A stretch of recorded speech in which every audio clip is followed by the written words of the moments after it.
Hello and welcome to the podcast by the Literature Times. Today we are joined by Mr. Kishore Vastani, sir, for his latest release on the Memory Broker. Hello and welcome, sir. Hello, greetings of the day from myself to you and all audience. Thank you so much, sir. Sir, starting off, what inspired you to write the Memory Broker, and where did the initial idea came from? Well, actually, I started,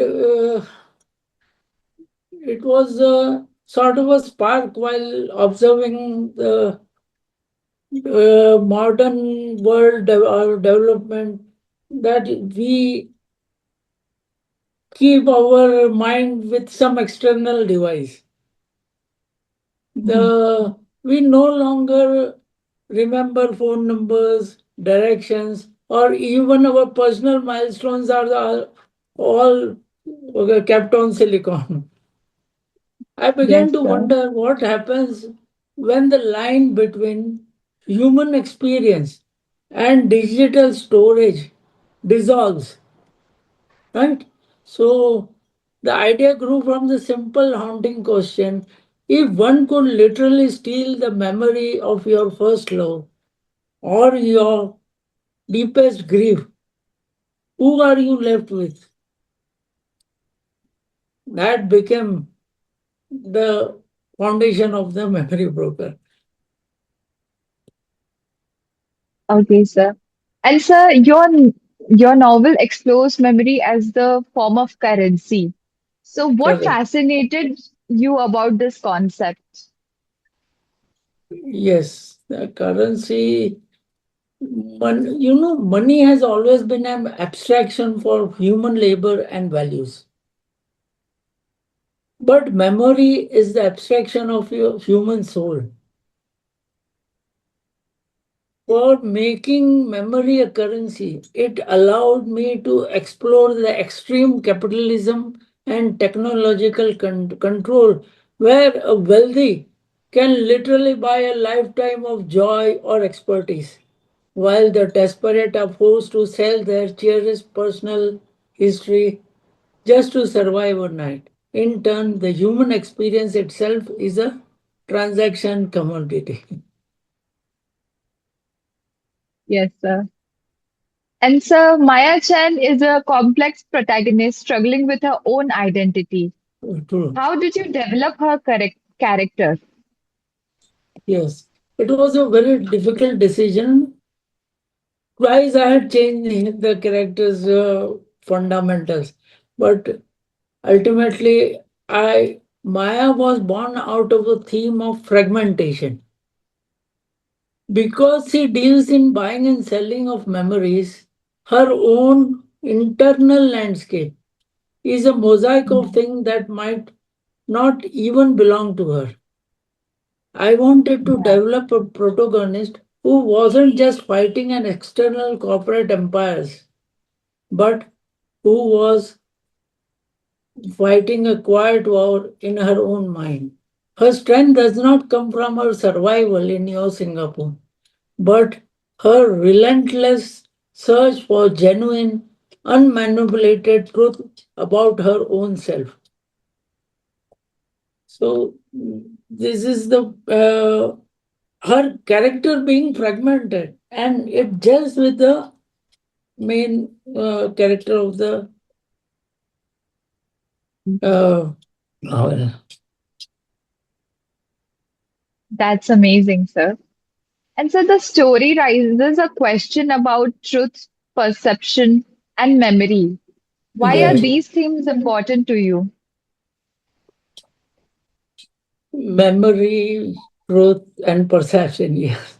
We live in an era of alternative facts, digital manipulations, where perception is constantly changing and challenged by social media. You know, all perceptions have different challenges. As an author, I was deeply fascinated by how fragile our grip really is on truth. Yeah. If you control a person's memory, or if you control their reality, their guilt, and their future. Exploring these themes, my way of looking at digital mirror of our current society and asking how we protect our core humanity when truth itself becomes subjective. Truth is nowadays more subjective.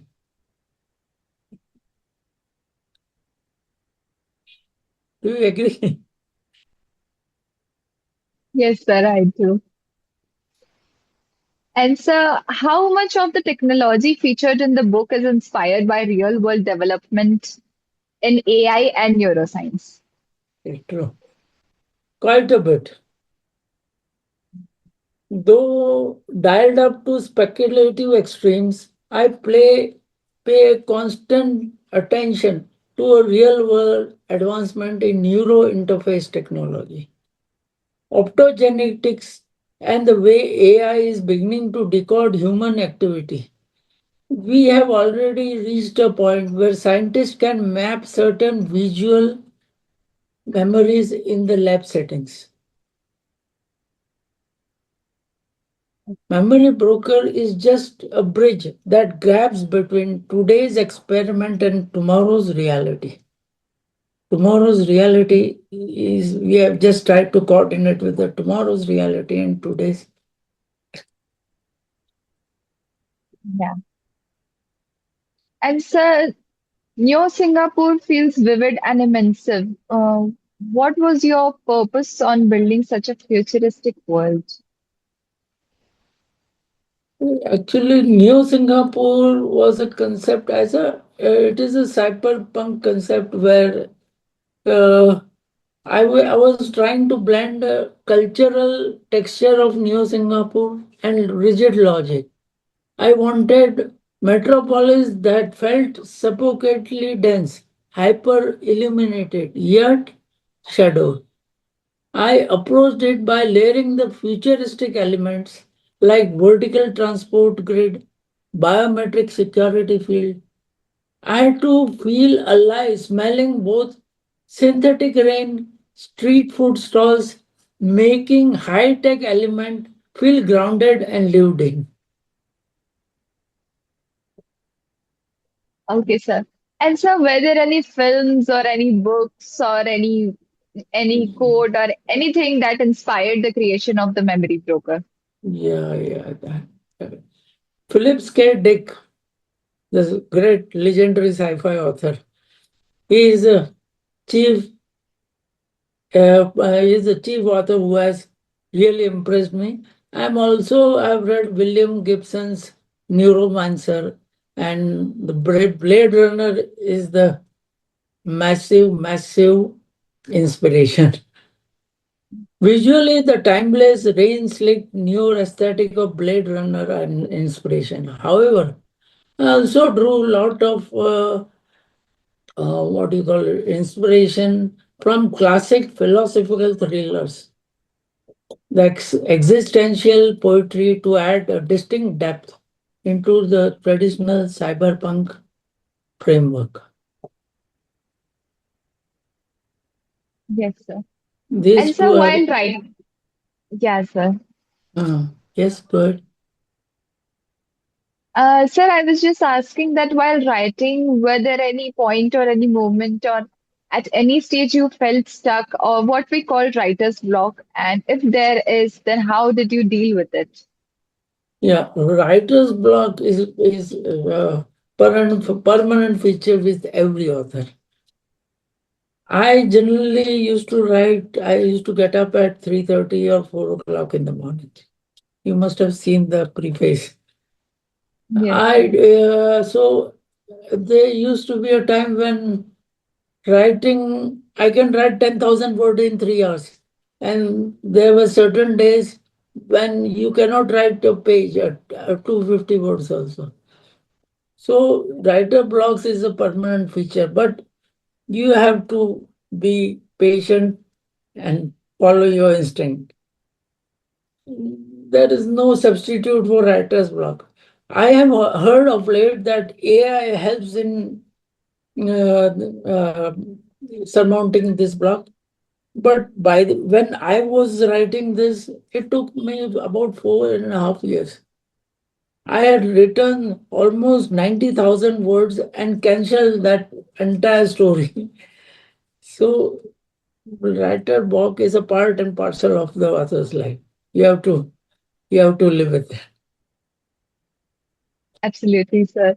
Thank you so much for giving such a great tip to the young writers and aspired writers as well. And so, what challenges did you face while writing or the creation or creating this great book? Listen, it's a long journey rewriting certain aspects of plot and characters. However, the biggest challenge was maintaining narrative clarity while dealing constantly with changing reality. When a character's memory can be manipulated, keep the reader oriented without losing the mystery is a tightrope walk. I had to create a strict internal logic for how memory as extraction works, ensuring that even when Maya was confused about her own identity, the architecture of the plot remained solid rock for the reader. So this is a tightrope, keeping a narrative intact and fragmented Maya's character. Yes, sir. And so, in the book, there was any favorite part or any favorite chapter or any favorite line of yours that you might want to share with our viewers or readers? Memories are you feel that your memory is your own, but after some time it becomes others. It is no more yours because memories can be extracted, deleted, and again planted in somebody else. So the character, if you have gone through it thoroughly, the character of Trace, when Maya wanted to meet Trace, and the antagonist collectives people were after her. She lived in the duct, uh, this pumping duct, for 3 days without food. And she had passed information to Trace when they were working together. They had a, uh, what do you were that great musician. They had a four-line stanza which they used to play together when they were working together on a guitar. So on one quarter of the speed, because on internet anything can be caught, and collectives people were tracing her like anything. So Maya played at one quarter of the speed, and this was a message conveyed to Trace, who was an expert scientist in uh, quantum physics. And when after 3 days, he just replied with the similar kind of different message. So Maya was there and she was almost there to die. And at that moment, collective's written message came and she survived. That is the best part that indicates that their love was very much and they survived all odds together. These are my favorite, and I think it is in fourth chapter. Okay, sir. So, sir, we can say that whether the world may be very futuristic in the future, or we might deal with something like this, but what binds us together or what keeps us alive is the emotion we have inside us as a human. Please repeat, I cannot get it. Emotions that keep us together. Yeah. Like there are possibilities that the future might look something like this, or though it's a fiction, but there are possibilities, right? But we can say that it's human beings which or the human emotion which keep us together or which keep us alive. Of course, whatever the world change, ultimately emotions. This is what I've tried to highlight in this novel. The original emotions, they are Yes, sir. there and they are the true reflection of human beings. The greatest gift of God is human emotions, and the memory which captures those emotions. They cannot be diverted to somebody. They cannot be collected, extracted, or deleted. So Maya fought for this, that there should be no compromise in memories. So there is no doubt the memories are the chief architect of human by God. Because if you Absolutely. have a bad memories, you are not happy. If you have a good memories, even in bad times, you are happy. When you Yeah. remember those things. Yes, sir. So the ending leaves readers with interrogating possibilities of Maya's fate. Why did you choose a open ending conclusion? Yeah, yeah.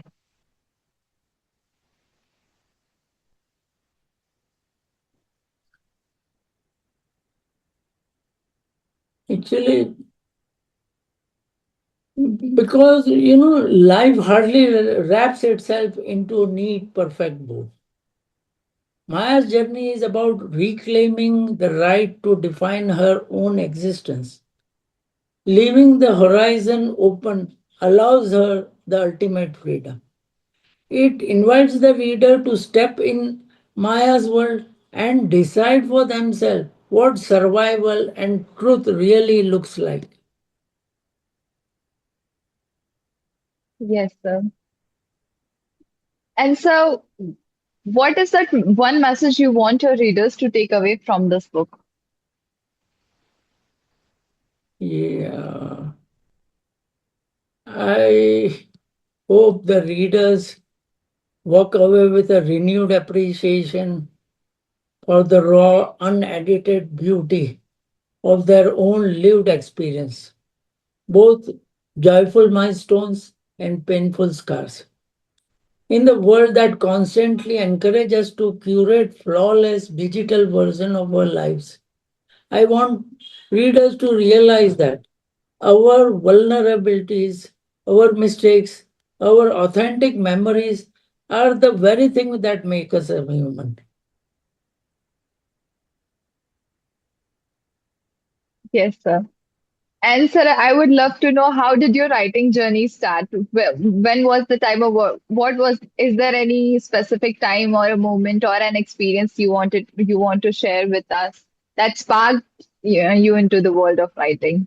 Yeah, I used to write poetries in my college magazine, school magazines. I started reading in seventh standard and Rand, no, and Enid Blyton. Enid Blyton, then I read Hardy Boys, then I read Harold Robbins, Perry Mason, Jeffrey Archer, Leon Ayres. So I have read most of the things in my college time. But I really started writing after retirement. That is after before some 6 years. Right now I am 71. I started writing at 65. The first book came in, I think, 67, 68, 69. When I was 69, I mean. So it was Okay. about 20, COVID time 19, Yes, sir. 2019 and 2020. So And sir, I actually, would love, yeah, actually, sir, I would yeah, yeah, go ahead. Sir, actually, I would love to know what were the reactions and the reviews of your family members or your friends or your colleagues, those who went through your book uh, or they got to know that you wrote something. Oh, yeah, we have a WhatsApp group of our school days. Uh, That is the Holy Cross 1973 batch.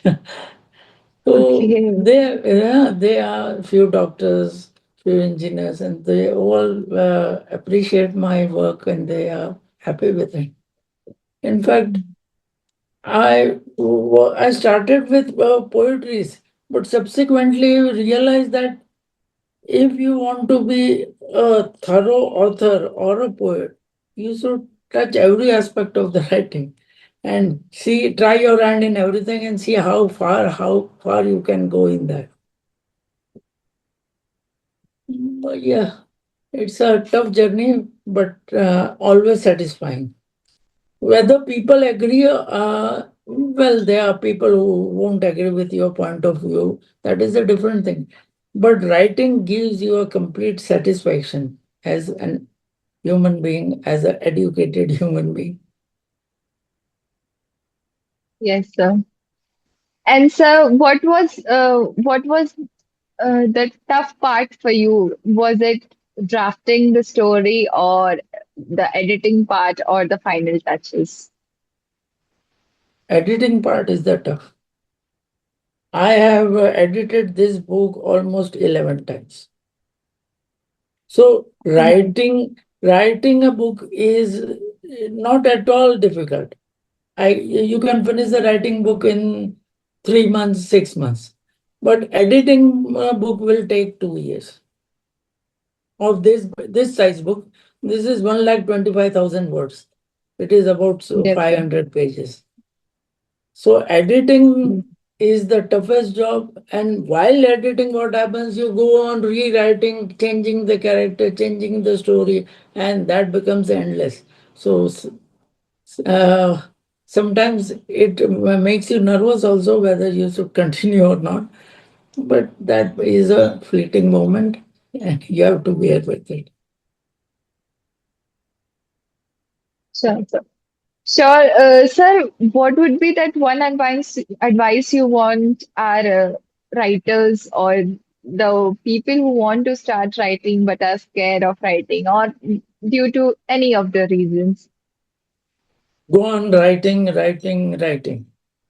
Nothing stops you from writing. Write anything. Write whatever you get first in your mind. Go on writing, go on correcting it, go on writing it. And anybody and everybody can write if consistency is there, if they are passionate about writing. That is the only advice. Stephen King, I have read a Stephen King, and he has said, go on writing, write shit, write anything you want, and then go on editing. So that is the only way out, writing. Sir, is there any upcoming projects or books or something we can expect from you?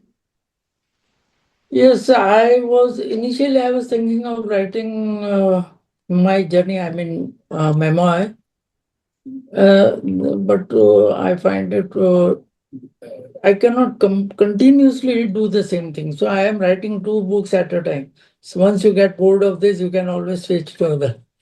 Once you don't Another. find a way to complete a book, so I kept aside. But still, cyberpunk still holds a strong grip on my imagination because it has endless scope of imagination. Cyberpunk and this sci-fi has tremendous scope, and I still have lot of ideas in my mind writing cyberpunk novel. I'm also drawn back to the shadows of human nature, that is poetry. I'm currently exploring the idea that blends tight psychological suspense with rich fiction, perhaps looking for a secret echoes across the generations. Whatever shape it takes, it will be anchored meticulously plot and deep curiosity about human conditions.